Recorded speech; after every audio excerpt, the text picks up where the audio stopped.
গভীর নলকূপ নিয়ে চেষ্ট জটিলতায় সাধারণ কৃষকরা যেন ক্ষতিগ্রস্ত না হয় এবং এই ক্ষতিগ্রস্ত হওয়ার আগেই তারা একটা প্রতিকার চেয়ে আজকে নওগাঁর পল্লীতে মানববন্ধন করছে। নওগাঁর মহাদেবপুর উপজেলার ভালাইন গ্রামে মানববন্ধনে স্থানীয় যারা কৃষক তারাই মূলত এই দাবিটি করছেন। তাদের দাবি যে স্থানীয়ভাবে এখানে এক অপারেটর নিয়োগ নিয়ে জটিলতা সৃষ্টি হয়েছে, যার কারণে স্বাভাবিকভাবে যারা এই আগামী মৌসুমে ধান চাষাবাদ করবেন তারা অনেকটা ক্ষতির মুখে পড়বেন এবং সেচ নিয়ে যে সৃষ্ট জটিলতা এটা সাধারণ কৃষকরা তাদের দিক থেকে অতিরিক্ত একদিকে অর্থ গুনতে হচ্ছে, সেই সাথে তারা ফসল নিয়ে যে একটা শঙ্কা সেই শঙ্কা থেকে পরিত্রাণের জন্য আজকের এই মানববন্ধনে তারা দাবি করছেন। এবং এই মানববন্ধনে সাধারণ কৃষকদের বক্তব্য সৃষ্ট জটিলতা থেকে দ্রুত উত্তরণ ঘটিয়ে যেন প্রকৃত চাষিরা সুফল পায় সেই বিষয়টি তারা গুরুত্ব দিয়ে এই বক্তব্যে তারা দাবিগুলো তুলে ধরছেন।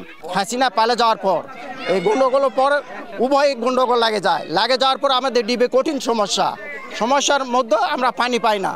এখানে এ পক্ষ ওই পক্ষ শহীদুল মেম্বার শামীম মেম্বার এরা দুইজন দুই পক্ষ হয়ে যায়, হয় আমরা সাধারণ জনগণ বিপাকে পড়ে যাই, কঠিন ভোগান্তিতে পড়ে যায়। আমরা অনাবর্তভাবে পানি সংকটে ভুগি এই ডিবের আন্ডারে যারা কৃষক আছে তারাই। ঠিক আছে, আজকে বরেন্দ্র যে ইয়াটা নিয়েছে, চেয়ারম্যানের উপর যে দায়িত্বটা দিয়েছে, আমার মনে হয় আজকে এই দুইটা গ্রুপ যারা আছে এই দুইটা গ্রুপে যারা যেভাবে গন্ডগোল লাগিয়েছে, চেয়ারম্যান সাহেব আমি মনে করি এটা সুষ্ঠু সমাধান করতে পারবে। এই গ্রামের চেয়ারম্যান এবং এই ইউনিয়নের চেয়ারম্যানের উপর যে বরেন্দ্র যে ভারটা দিয়েছে এইভাবে যদি চলে এবং কৃষককে নিয়ে যদি উনি একটা কমিটি করে যদি চালায়, তাহলে এটা সবার কৃষকের জন্য সুবিধা, গ্রামবাসীর জন্য সুবিধা, সবার জন্য সুবিধা।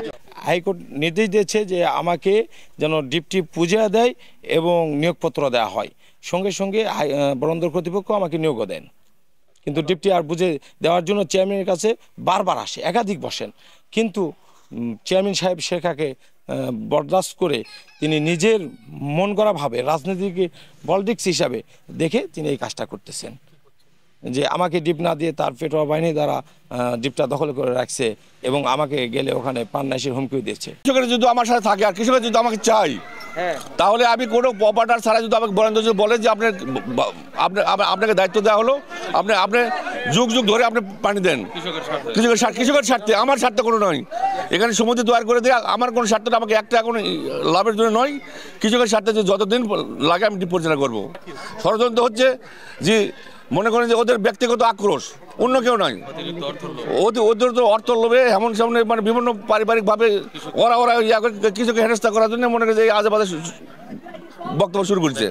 সাধারণ কৃষকের দাবি বরেন্দ্র বহুমুখী উন্নয়ন কর্তৃপক্ষ যারা এই অপারেটর নিয়োগ দিয়ে থাকেন তাদের কাছে তারা বলছেন যে এই চেষ্ট জটিলতা দ্রুত নিষ্পত্তি করে আগামী মৌসুমে যেন সুষ্ঠুভাবে ফসল তারা ঘরে তুলতে পারে, এই লক্ষ্যে একটা কার্যকর পদক্ষেপ তারা দাবি করছেন। নওগাঁর মহাদেবপুর ভালাইন মাঠ থেকে এম আর রকি, সময় সংবাদ।